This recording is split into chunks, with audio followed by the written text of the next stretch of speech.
Hello economists. तो ये lecture 8 है और अभी तक हम अ, देख चुके हैं हायर ऑर्डर डिराइवेटिव तक और इसमें हम पार्शियल डिराइवेटिव देखेंगे। तो पार्शियल डिराइवेटिव क्या होता है कि पार्शियल डिराइवेटिव तब अप्लाई होता है जब कोई वेरिएबल दो वेरिएबल का फंक्शन होता है। जैसे हम कह सकते हैं कि जेड कोई वेरिएबल है, जेड कोई डिपेंडेंट वेरिएबल है और वो फंक्शन है एक्स और वाई का, ठीक। या फिर आप ये कहिए कि वाई है कोई वेरिएबल और वो फंक्शन है x1 और x2 का, यानी दो x है, x1 x2 का फंक्शन है। या फिर आप यूटिलिटी पढ़ते हैं तो हम कहते हैं utility is function of two goods, good x and good y। या फिर जब आप प्रोडक्शन फंक्शन पढ़ते हैं तो आप कहते हैं Q, quantity is function of labour and capital. तो इस तरह से दो वेरिएबल हो सकते हैं। तो जब दो वेरिएबल होते हैं तो पार्शियल डेरिवेटिव का कंसेप्ट अप्लाई होता है। और भी टोटल डेरिवेटिव भी होता है, लेकिन यहाँ पे हम पार्शियल डेरिवेटिव ही करेंगे। तो यहाँ पे हम एक एग्जांपल लेंगे पहले और उसे समझेंगे कि पार्शियल डेरिवेटिव में एक्चुअली हम करते क्या है। अब जैसे कि हम मान लेते हैं कि जेड फंक्शन है एक्स और वाई का, यानी कि ऐसे हुए एक्स स्क्वायर प्लस वाई। तो इसके डिराइवेटिव निकालने में हम क्या करते हैं कि हम जैसे अगर x के रिस्पेक्ट में डिराइवेटिव निकाल रहे हैं तो हम y को कांस्टेंट मान लेते हैं। कांस्टेंट मानने का मतलब क्या हुआ कि मान लीजिए हम x के रिस्पेक्ट में निकाल रहे हैं। अब मान लीजिए जेड है यहाँ पर और यहाँ एक्स स्क्वायर है प्लस 5 है, तो इसका डिराइवेटिव क्या होगा? इसका डिराइवेटिव होगा जेड और विथ रिस्पेक्ट टू एक्स यहाँ पे हो जाएगा 2x हो जाएगा यहाँ पे, और 5 का डिराइवेटिव क्या हो जाएगा? 0 हो जाएगा। तो उसी तरह अगर आपने y को कांस्टेंट माना है और यहाँ आप डिराइवेटिव पार्शियल डिराइवेटिव यहाँ निकाल रहे हैं विथ रिस्पेक्ट टू x। अब ध्यान रखिएगा कि ये सिंबल मैंने इसलिए दिया क्योंकि यहाँ पे हम पार्शियल डिराइवेटिव निकाल रहे हैं, यहाँ पे हम डिराइवेटिव निकाल रहे थे, सॉरी। यहाँ पे ये जो सिंबल है पार्शियल डिराइवेटिव के लिए है, लेकिन यहाँ पे पार्शियल डिराइवेटिव नहीं है क्योंकि एक ही वेरिएबल है, तो यहाँ वो सिंबल देने की जरूरत नहीं है। तो ये पार्शियल डिराइवेटिव का सिंबल है और जब यहाँ पे आप निकालिएगा तो यहाँ पे भी क्या होगा? यहाँ पे होगा 2x और y को हमने क्या मान के रखा है? एक कांस्टेंट मान के रखा है।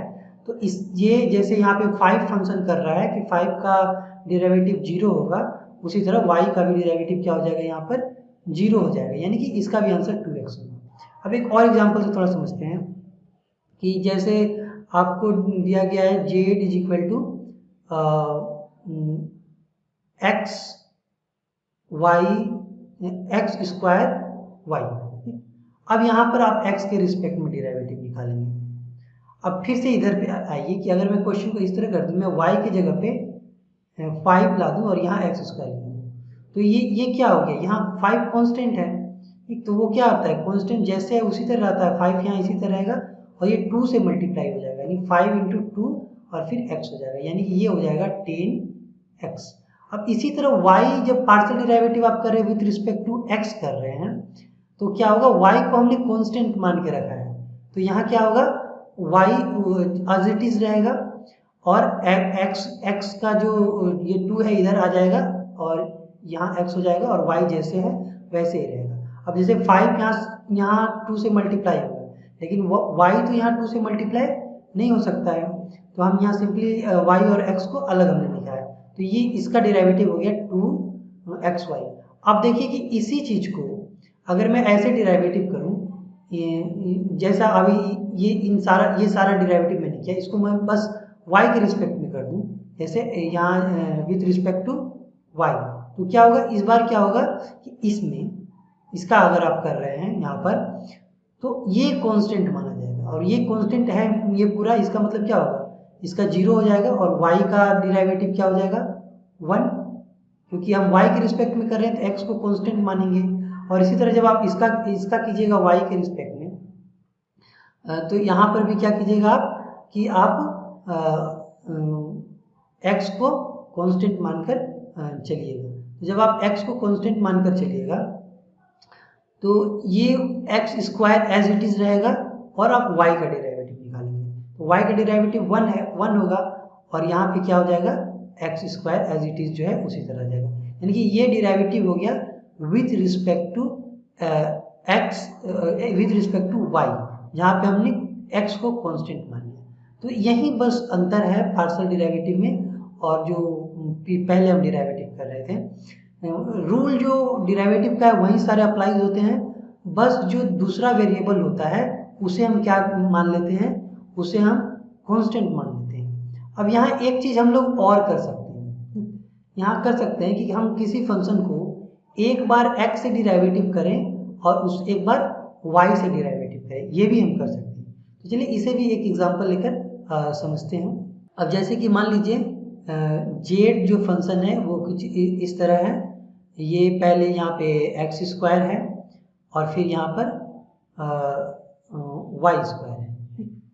तब क्या होगा, जैसे आप यहाँ पे कर रहे हैं, पहले हम x के रिस्पेक्ट में करते हैं, ठीक, derivative of z with respect to x।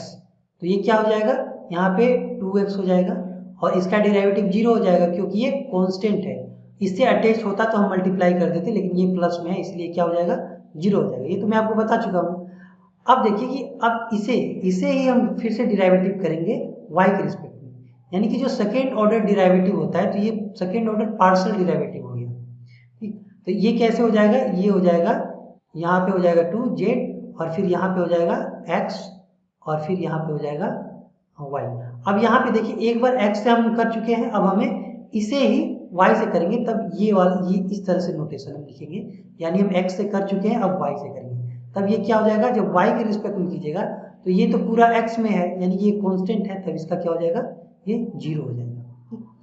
और अगर x के ही रिस्पेक्ट में आप करते, जैसे इसी का डेरिवेटिव आप दोबारा x के रिस्पेक्ट में करते, तब हम ऐसे लिखते हैं z और फिर यहाँ पे लिखते हैं ये पार्शियल डेरिवेटिव का सिंबल देते हैं और यहाँ लिखते हैं स्क्वायर और इसका डेरिवेटिव करते हैं। तो इसका डेरिवेटिव जब आप x के रिस्पेक्ट में दोबारा कीजिएगा तो वो सेकेंड पार्शियल डेरिवेटिव हो जाएगा और वो क्या हो जाएगा, ये हो जाएगा 2 यहाँ पे हो जाएगा, ठीक। तो देखिए दोनों का ऑर्डर डिफरेंट है, यानी हायर ऑर्डर दोनों डेरिवेटिव है, लेकिन एक बार हमने x के रिस्पेक्ट में किया और एक बार y के रिस्पेक्ट में किया इसमें, और इसमें मैंने दोनों टाइम x के रिस्पेक्ट में ही किया है। तो ये भी आता है बहुत बार ऑप्टिमाइजेशन जब हम पढ़ते हैं तो, और भी कहीं कहीं आता है ये। फिलहाल अब एक चीज़ और देखिए कि अब हम इसे थोड़ा उल्टा प्रोसेस कर देते हैं। जैसे कि हम यहाँ कर देते हैं, पहले हम लेते हैं y के रिस्पेक्ट में, इस बार हम पहले y के रिस्पेक्ट में लेंगे। ये क्या हो जाएगा, यहाँ हो जाएगा 2y क्योंकि x तो कांस्टेंट है तो वो तो 0 हो जाएगा। अब फिर देखिए, अब इसे ही हम x के रिस्पेक्ट में लेंगे, पहले y के रिस्पेक्ट में पहले से लिया हुआ है और फिर उसे ही हम क्या करेंगे x के रिस्पेक्ट में लेंगे। तो इस तरह से हम लिखेंगे और यहाँ पे हो जाएगा क्योंकि ये कांस्टेंट है पूरा, हम x के रिस्पेक्ट में ले रहे हैं इसका डेरिवेटिव, तो ये 0 हो जाएगा। अब उसी तरह अगर दोबारा आप इसे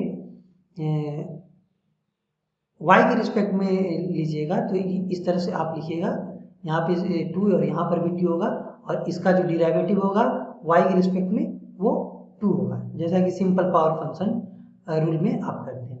तो अब एक चीज़ आपको यहाँ ध्यान रखना है कि ये जो आपने देखा, एक बार हमने x के रिस्पेक्ट में लिया, फिर एक बार y के रिस्पेक्ट में लिया और फिर एक बार हमने